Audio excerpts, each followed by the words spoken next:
Hello and welcome to Government at Work. I'm your presenter, Adina Johnson.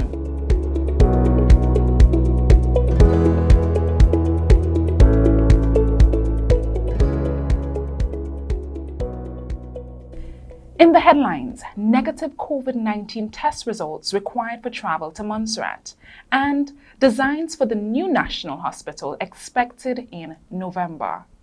These and other stories after this message.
The government of Montserrat has expanded the pre-entry requirements for persons allowed to travel to Montserrat.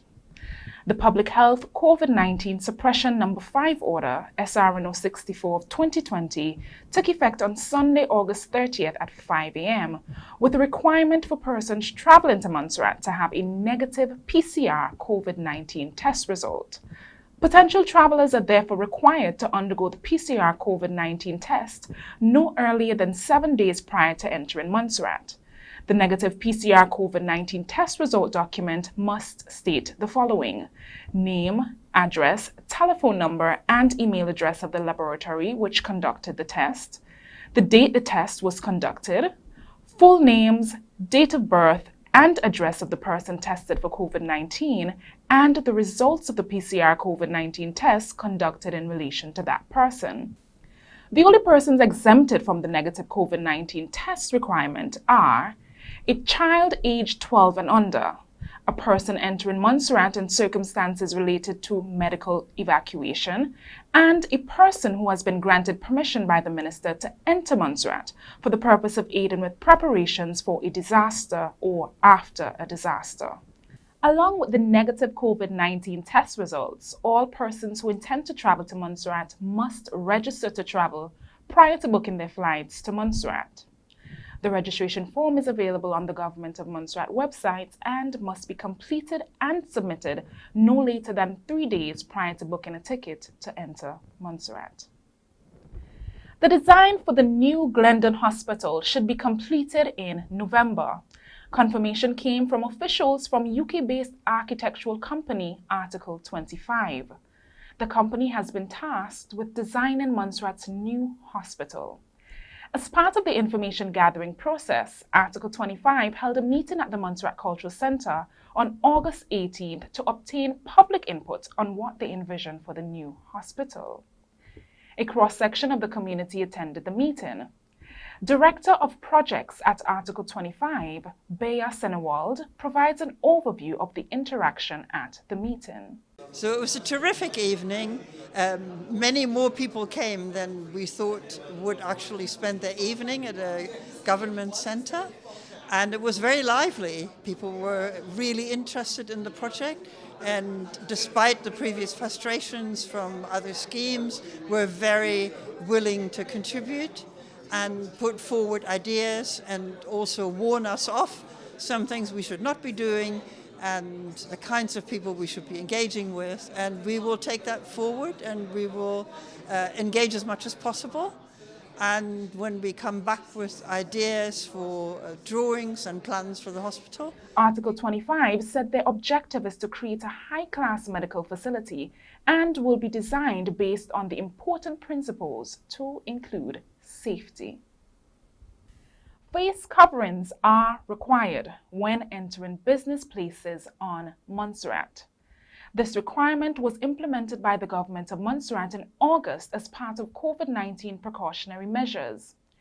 The only person exempted from wearing face coverings are a child aged 3 years and under, a person who has a medical, health, cognitive condition or a disability which prevents him or her from wearing a face covering, a customer who is dining at a restaurant or food shop, a customer when that customer is dining at a bar or rum shop, and a person who is exercising at a gym. To ensure persons comply, business owners are also required to post a mandatory face covering notice in a visible area at the main entrance of their business. Additionally, business owners should not allow a customer or visitor to enter the business without a face covering, and they must ensure that customers or visitors continue to wear the face coverings while in the business. Customers and visitors who refuse to wear a face covering should be asked to leave. Business owners who fail to comply with these regulations will be committing an offense and can be fined $500. The fine will increase to $1,000 for a second or subsequent offense. A court may order the closure of the business for a period of 30 days. At the end of August, there were no active COVID-19 cases on Montserrat. You are watching Government at Work. We have more stories for you after this message. The Glendon Hospital Laboratory now offers testing for COVID-19. The testing is performed using the CEPHID Gene Expert Closed System platform, which uses the molecular testing technique polymerase chain reaction (PCR). This technique is the gold standard used globally for COVID-19 testing. The process begins with a primary sample. That is a nasopharyngeal swab, which your doctor will take from your nasal passage and send to the laboratory with a request for COVID-19 testing. The specimen is then processed according to standard operating procedures. This includes preparing the sample by inactivating the virus with chemical and heat processes. The sample is then added to the recommended cartridge called Expert Express SARS-CoV-2 assay. These first steps are conducted beneath the biosafety cabinet to ensure personal safety of staff and to prevent contamination of the sample. The cartridge is then scanned for identification and loaded onto the machine for processing. The Gene Expert takes approximately 1 hour to produce a result for SARS-CoV-2, the virus that causes COVID-19. The machine can process 4 samples at a given time, and each result is displayed separately and individual reports produced. The final step, the reports are collated and reported to the requesting physician. Routinely, testing will be conducted twice weekly and in emergency circumstances. Results are reported within 24 hours of testing. If you need to be tested for travel purposes or you are experiencing symptoms of COVID-19, please contact Dr. Georgette Skerritt at 496-9724 or your personal physician. Montserrat received a shipment of humanitarian supplies to support the island's national response to the COVID-19 pandemic. The supplies include N95 masks, surgical masks, rapid test kits, coveralls, and gloves.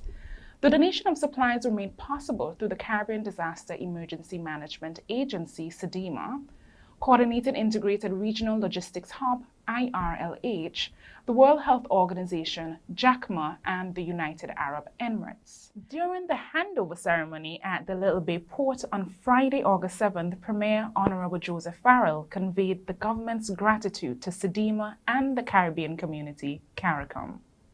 These are some of the tangible benefits that we as members of CARICOM have received over the past months. The process which has led to this today is both collaborative and cooperative.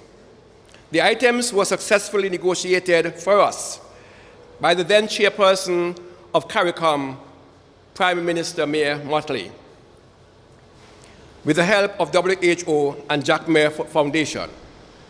The Jack Ma Foundation is a large charitable organization based in China and primarily run by Jack Ma, a successful Chinese businessman and owner of companies such as Alibaba. SIDIMA then had the task of distributing the items to member states, utilizing the newly formed Integrated Regional Logistics Hub. We are especially thankful to Major Ryan and his counterpart in Antigua, Mr. Fillmore Mullin, Director of National Office of Disaster, and his staff for receiving, storing, and transporting these items on the ferry. Now that we have received these items, our task is to ensure that they are utilized to the max to all the people of Montserrat. Once again, we want to thank all those who in any way contributed to the supply and distribution of these products. Thank you very much. Premier Honorable Joseph Farrell. Other government officials who witnessed the handing over were Deputy Governor, Honorable Lindell Simpson, Minister of Health, the Honorable Charles Kernan, and Director of the Disaster Management Coordination Agency, DMCA, Major Alvin Ryan. Over 2.5 million EC dollars was distributed under the packages of financial support and other incentives introduced in April by the Ministry of Finance and Economic Management in response to the economic impact caused by the COVID-19 outbreak. The COVID-19 fiscal stimulus packages closed in August. During the past 4 months, the Ministry of Finance was the implementing authority for the salary support for workers package for the tourism and business sectors and the one-off grant program for all businesses. The Ministry of Finance indicated that over 2.5 million EC dollars was spent under the direct salary support to employees and grant support to businesses. Additionally, the ministry noted that 464 persons benefited from the direct salary support to employees and 93 businesses received grant support. The programs were introduced as part of the efforts by the government of Montserrat to cushion the economic impact of COVID-19.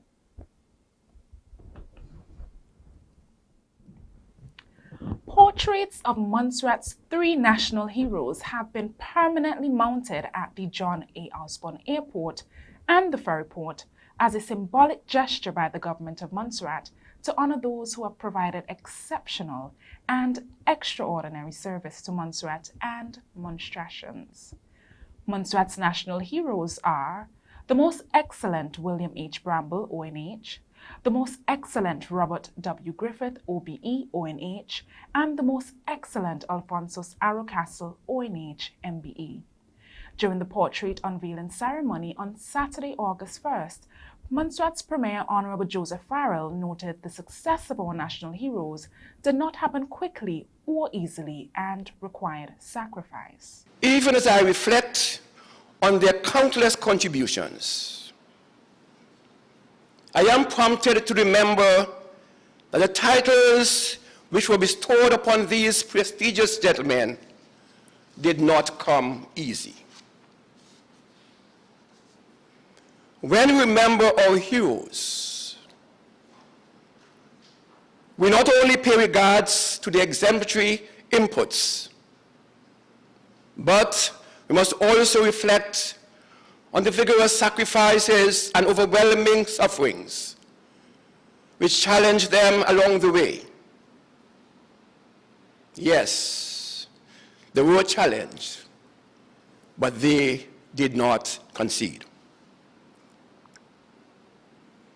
Can you imagine the challenges of William Henry Bramble, CBE? The challenges which he endured while establishing the island's first political party, or the state of difficulties which underpinned his numerous development projects. We often see the pictures, but seldom witness the paintings. The Premier also spoke about the importance of loving one's country and continuing to build on the legacies of our national heroes. Everything we learn about life can either be taught through the education system or inculcated through experiences. It would then be fair to say that patriotism and national pride is a feeling that we experience. Love for our country is somehow what is imprinted in our being. And when we love our country, our national duties are transformed to embed education into the lives of the citizenry. This was widely observed in the life of Robert William Griffith, who fought tirelessly for the rights of the working class. These esteemed gentlemen that we speak of today are so fondly constrained by the things of the past. The elongated trail of accolades which followed Alfonso Aracastle surely did not arrive at his doorsteps. He too left a lasting legacy of dedication, commitment to the creative industries. He gave of his efforts, resources, and talent. They have left lasting legacies which we need to constantly remember. It is now on us to mirror their parts and continue where they have left off. In 2014, Montserrat's first Chief Minister, the most excellent William H. Bramble, ONH, became Montserrat's first national hero. The most excellent Robert W. Griffith, OBE, ONH, was conferred as a national hero in 2015, and the Order of National Hero was bestowed on the most excellent Alphonsus Arocastle, ONH, MBE, in 2016. They were all conferred as national heroes posthumously or after their passing. More government stories after these messages. Planning for emergencies, plan for your children. After flooding caused by hurricanes and storms, important documents can sometimes be lost or destroyed. As you plan, don't forget to secure important documents that pertain to your children. This can include taking pictures of them with your cell phone and saving them somewhere in the cloud or in a Dropbox account. A message brought to you by UNICEF and this station.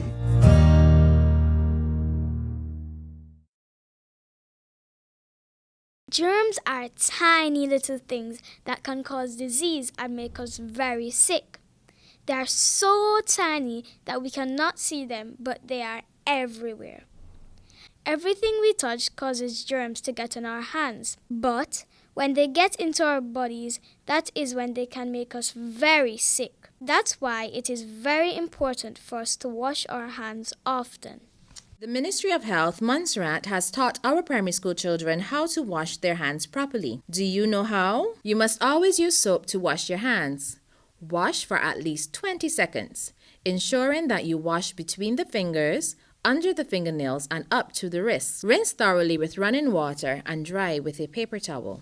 Washing well and often is the hallmark of good health and reduces the risk of contracting and spreading infectious diseases. This message was brought to you by the Ministry of Health, Montserrat.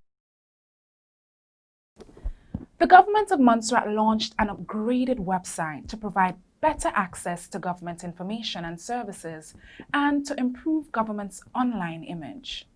the rebranded site operating on www.gov.ms went live on August 7th. The site is said to be visually appealing, modern and user-friendly with clear paths to access information. The new website seeks to promote a more accessible government and informed public. Persons using the site will be able to easily access information from and about the government's ministries, departments, and services, and can correspond to government offices directly via email. Individuals will also be able to download and, in some instances, submit forms online. COVID-19 has caused us to shift our thinking on how we conduct business and has propelled the adoption of a more virtual approach to the way we operate.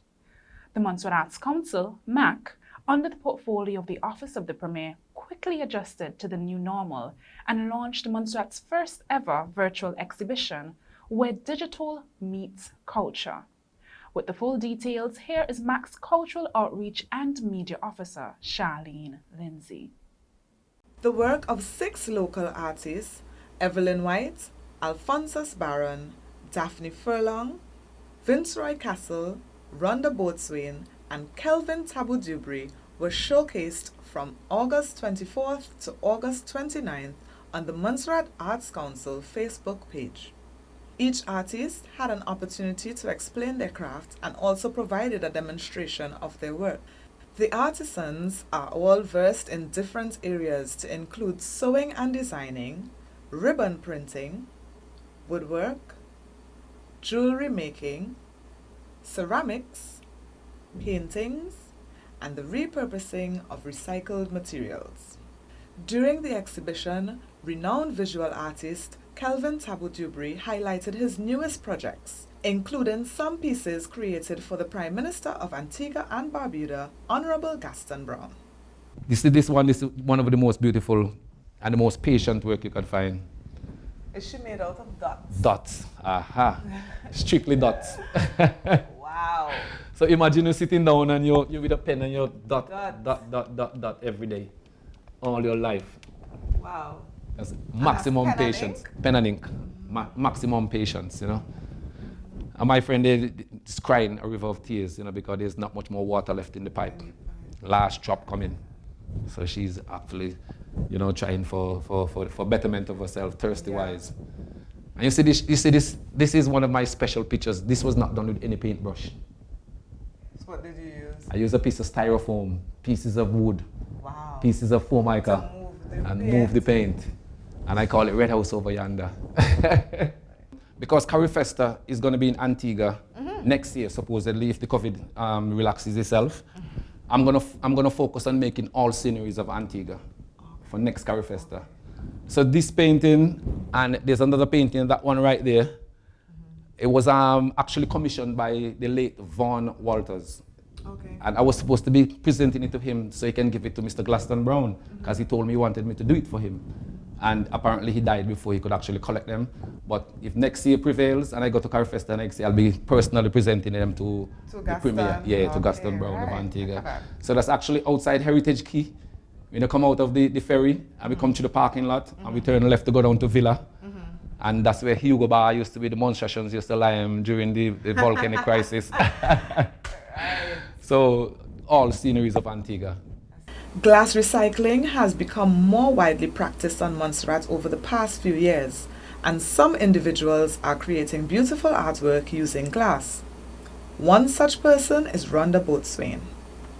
An ecoman is basically creating lights. When you think of eco, we think of natural resources, preserving, reusing, and that is what we do. We recycle bottles. We use bottles. We use lights. Well, the lights are not recycled, but mostly the bottles. That's what we do, and we do a little bit of craft on the bottles. We etch some with the Montserrat map. We have some with the African map, but I did not work with any. We have flowers in some, and most importantly, what I've used is the crushed glass. Crushed glass? Yes. Okay. from Eco Montserrat. We've used some of the crushed glass, some of the bottles, they do have crushed glass in them. To view the full interviews, like or follow the Montserrat Arts Council's Facebook page and play the Move videos. I am Charlene Lindsay for Government at Work. The Ministry of Health hosted a week-long training in August that targeted young people aged 13 to 16. The workshop touched on sexual reproductive health and rights, nutrition, mental health, and self-esteem. Health Promotions Coordinator and co-facilitator Penny Maloney says educating young people in this regard is the first step to making a change. First of all, we're doing it with youth because youth are the best agents of change. If we want to change our statistics in terms of decreasing the number of persons with non-communicable disease, eliminating HIV and AIDS and other STI, that starts with these young people, so throughout the course of the week, we would have taught them all the facts that they need to know about NCDs and about drugs and alcohol and nutrition and whatnot. And now we've also given them communication skills, how they can speak with their peers on these topics. And of course, we've made ourselves available as resource persons and support to take them forward with their projects and their health awareness plans at school. Health Promotions Coordinator Penny Maloney. Co-facilitator Dr. Fakida Watson-Jones encouraged the participants to use what they learned in the workshop to share with their peers and create a positive platform to share information to the public. Peer Educator program is basically an initiative that Miss Penny and we decided to come together to have so that we can educate our young people so that they can be the peers to educate their fellow peers, of course, on issues that are affecting them. Because we find, of course, there are so many issues affecting young people. During adolescence, it's not an easy stage in life. And as a result of that, the access to having information can be difficult. Sometimes our own parents will not be able to explain certain issues to us the way we want it to be explained. So as a result of that, we have the program in which we spoke about issues that we know are very common among young people. It ranges from sexual reproductive health and rights and knowing your reproductive parts, knowing how to put on a condom. We also spoke about nutrition, eating right, having your healthy plate, knowing your 5 food groups, of course, knowing about your nutrition value, your labels on every package, because we go very often and we buy junk, but do we actually look to see what we're putting in our body, the amount of calories and that? And we spoke about body image. Body image is very important. As an adolescent, we tend to be aware of our body, who we are, and so sometimes young people may not feel confident in their own body, but we want to teach them, be confident in your own body, love your body, because that is your body. You need to treat it correctly and right. That was the co-facilitator of the Ministry of Health's week-long youth workshop, Dr. Fakida Watson-Jones, bringing us to the end of this month's news package. Thank you for tuning in to Government at Work. Join us on the first Monday of next month for our next government news package. I am Adina Johnson on behalf of the GIU Government at Work production team, thanking you for watching.